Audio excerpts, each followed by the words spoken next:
Hi folks, DeeDee here today for the Donna Downey Artist Gang blog, and I am going to be finishing the third panel of my Triptych series.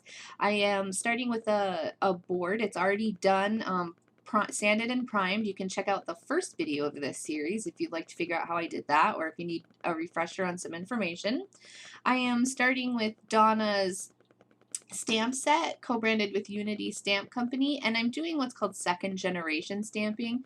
Using archival ink, I applied ink to the stamp and I stamped it nice and heavy for the first one, and then without re-inking the stamp, I just stamped all over with the ink that was left. And it's going to kind of represent some clouds as we move forward. This is a piece of Umwow Studio chipboard. It's called The Man in the Moon, and I'm covering it with a heavy gesso. I'm using Blick's version of heavy gesso, but you can use anything if you want to use like Liquitex heavy gesso or something like that. I like the heavy gesso because it covers quickly, and even if I spread it out, it's still very opaque.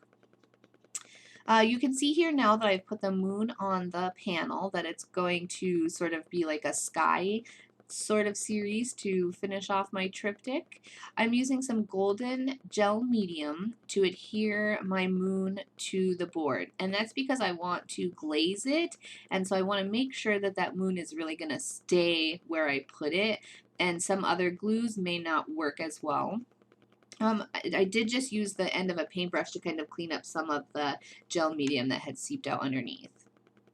Now I've gotten out some golden fluid acrylic in carbon black and some Liquitex glazing medium.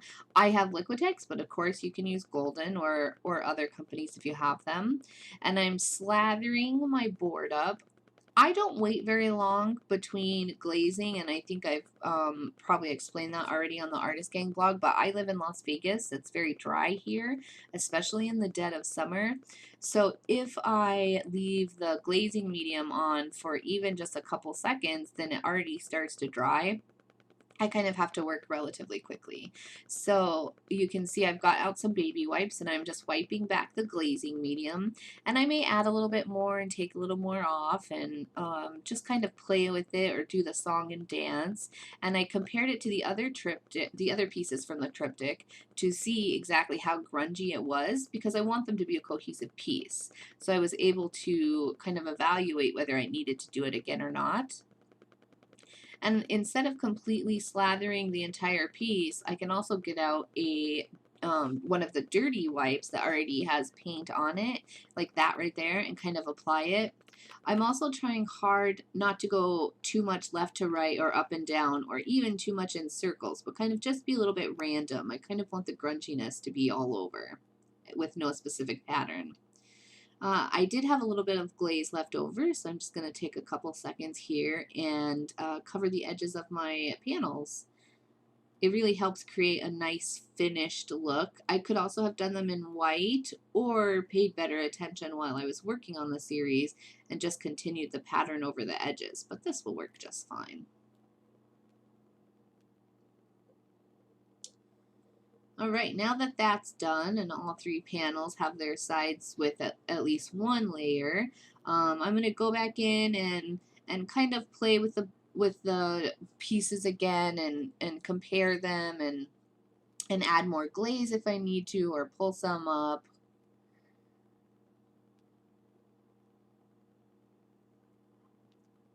Even with the gel medium, a little piece of my chipboard came up there, so the good thing is that the glaze and the acrylic paint, once it's dry, it's all really going to help everything stay in place.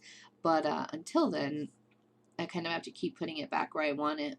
I should have just waited a couple more minutes before I moved on, but impatience, I guess. I can tell now, and you'll probably remember from the first panel, but this panel is too clean compared to the others. Yeah, you can see there. It just needs a little more grunginess to it. So I did do that.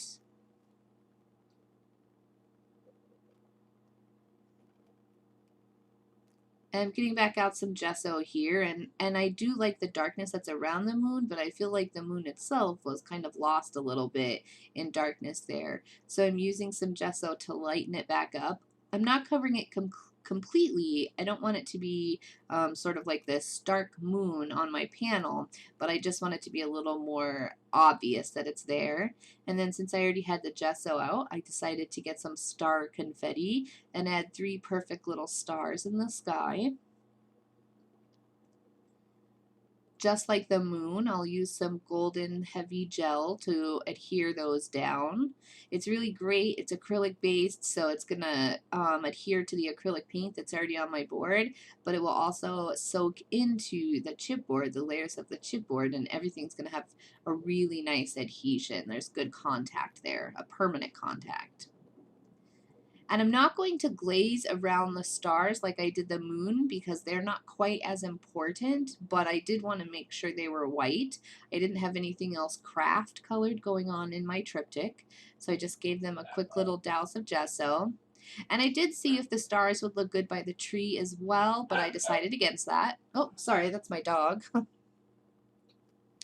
Oh yeah, here's where I went back to glaze the very first panel, which kind of set the mood for the whole thing. And I will say this, when I first started this series, I had intended for them to be vertical on the wall with the tree in the middle, and then kind of like the cluster at the bottom, which represented the life of the tree or the roots, and then I was going to put the moon at the top. But as I kept playing with them, I really liked how they looked left to right, so horizontal instead of vertical. There we go, just darkening up that panel, that middle panel a little bit, really helps it kind of blend in with the rest a bit better. And once again, I always pour too much paint, but in this case it was really great because I needed to darken up the edges on all my panels again. So just got out my big wash brush. That's a Simply Simmons wash brush. They're one of my favorites. Really affordable, nice brush. Yeah, you can cover the edges fairly quickly with that. Get that done.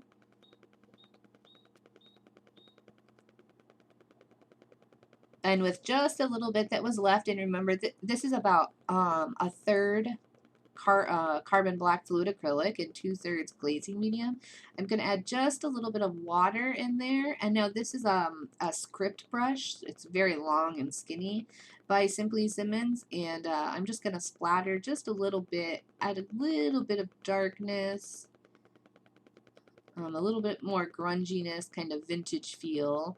And I can, if I do it quick enough, and those 2 drops were a bit too close and a bit too perfect, so if I do it quick enough, then I can pull those back up and put 1 more down, and we are good to go. Use my heat gun to give everything just a little quick dry so that I can move them and set them somewhere to dry permanently.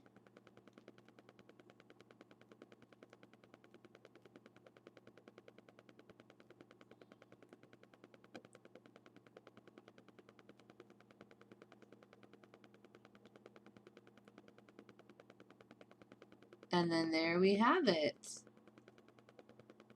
Real quick, you can see them there, and then I'll pop some more pictures here at the end.